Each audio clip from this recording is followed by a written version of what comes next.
Hello and welcome to my channel, or welcome back to my channel. My name is Jay and this is a web of classic tales. If you're enjoying the videos, please like, subscribe, share, and comment. If you want notifications every single time a new video is uploaded, please click on the little bell icon. Today we'll continue reading H.G. Wells' The Island of Dr. Moreau. In the early morning, it was the second morning after my recovery, and I believe the fourth after I was picked up, I awoke through an avenue of tumultuous dreams. Dreams of guns and howling mobs, and became sensible of a hoarse shouting above me.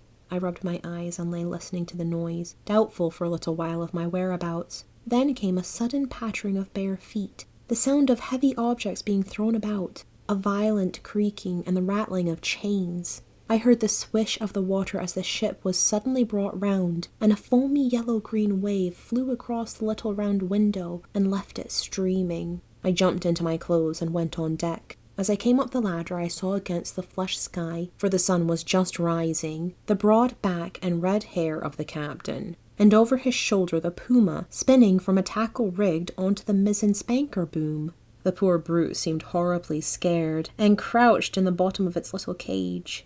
"Overboard with 'em," bawled the captain. "Overboard with 'em! We'll have a clean ship soon of the whole bilin' of 'em." He stood in my way, so that I had perforce to tap his shoulder to come on deck. He came round with a start and staggered back a few paces to stare at me. It needed no expert eye to tell that the man was still drunk. "Hello," said he, stupidly, and then, with a light coming into his eyes, "Why, it's Mr. Prendick," said I. "Prendick," said he. "Shut up. That's your name. Mr. Shut up." It was no good answering the brute, but I certainly did not expect his next move. He held out his hand to the gangway by which Montgomery stood talking to a massive grey-haired man in dirty blue flannels, who had apparently just come aboard. "That way, Mr. Blasted Shut Up, that way!" roared the captain. Montgomery and his companion turned as he spoke. "What do you mean?" I said. "That way, Mr. Blasted Shut Up. That's what I mean. Overboard, Mr. Shut Up, and sharp. We're cleaning the ship out, cleaning the whole blessed ship out, and overboard you go." I stared at him dumbfounded. Then it occurred to me that it was exactly the thing I wanted. The lost prospect of a journey as sole passenger with this quarrelsome sot was not one to mourn over. I turned towards Montgomery. "Can't have you," said Montgomery's companion concisely. "You can't have me," said I, aghast. He had the squarest and most resolute face I ever set eyes upon. "Look here," I began, turning to the captain. "Overboard," said the captain. "This ship ain't for beasts and cannibals, and worse than beasts any more. Overboard you go, Mr. Shut Up. If they can't have you, you goes overboard. But anyhow, you go, with your friends. I've done with this blessed island for evermore. Amen. I've had enough of it." "But Montgomery," I appealed. He distorted his lower lip and nodded his head hopelessly at the grey-haired man beside him to indicate his powerlessness to help me. "I'll see to you presently," said the captain. Then began a curious three-cornered altercation. Alternately, I appealed to one and another of the three men, first to the grey-haired man to let me land, and then to the drunken captain to keep me aboard. I even bawled entreaties to the sailors. Montgomery said never a word, only shook his head. "You're going overboard, I tell you," was the captain's refrain. "Law be forsaken, I'm king here." At last I must confess my voice suddenly broke in the middle of a vigorous threat. I felt a gust of hysterical petulance and went aft and stared dismally at nothing. Meanwhile, the sailors progressed rapidly with the task of unshipping the packages and caged animals. A large launch, with 2 standing lugs, lay under the lee of the schooner, and into this the strange assortment of goods were swung. I did not see the hands from the island that were receiving the packages, for the hull of the launch was hidden from me by the side of the schooner.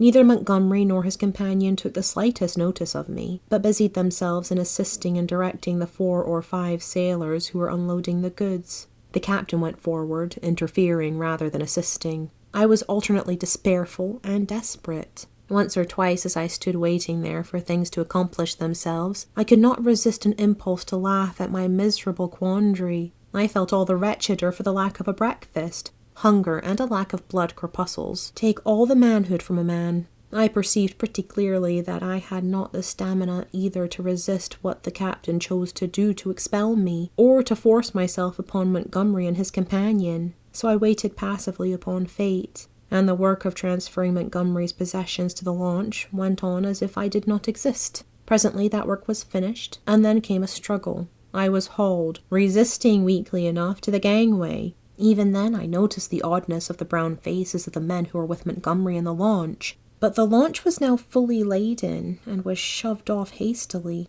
A broadening gap of green water appeared under me, and I pushed back with all my strength to avoid falling headlong. The hands in the launch shouted derisively, and I heard Montgomery curse at them. And then the captain, the mate, and one of the seamen helping him ran me aft towards the stern. The dinghy of the Lady Vane had been towing behind. It was half full of water, had no oars, and was quite unvictualled. I refused to go aboard her, and flung myself full length on the deck. In the end, they swung me into her by a rope, for they had no stern ladder, and then they cut me adrift.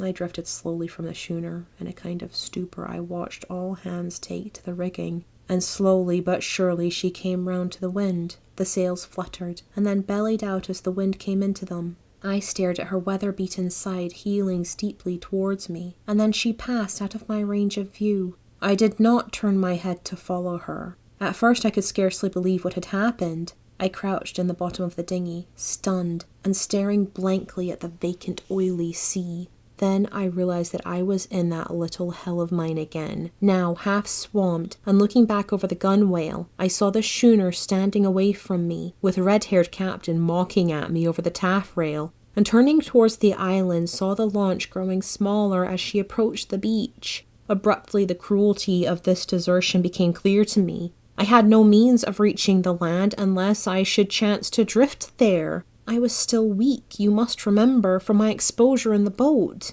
I was empty and very faint, or I should have had more heart, but as it was, I suddenly began to sob and weep, as I had never done since I was a little child. The tears ran down my face. In a passion of despair, I struck with my fists at the water in the bottom of the boat, and kicking savagely at the gunwale, I prayed aloud for God to let me die. Thank you for listening. This has been H.G. Wells' The Island of Dr. Moreau, Chapter 5. I've been Jay. This has been a Web of Classic Tales. Don't forget to like, subscribe, share, and comment. Click the bell icon for notifications. I hope you're having a fantastic day. Have a nice life, and I'll see you next time.